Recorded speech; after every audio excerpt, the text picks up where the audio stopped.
تو میرے عزیزوں، پہلے میں کشتی کے بالکل باہر کھڑا تھا، اب میں کشتی کے اندر آ گیا ہوں۔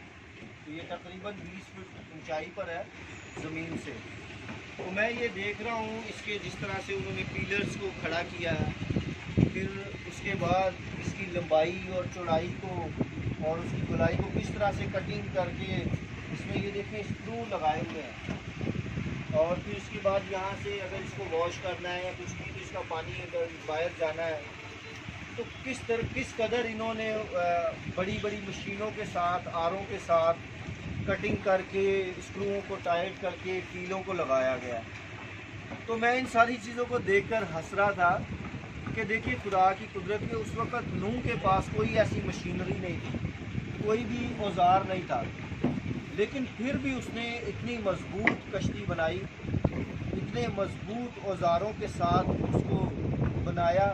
کہ اس میں ہاتھی بھی اور ہر قسم کے چرند اور پرند اور انسان سب کچھ اس میں آ گئے۔ اتنی مضبوط کشتی تھی اور اتنے عرصہ تک طوفان رہا، لیکن پھر بھی وہ کشتی خراب نہیں ہوئی۔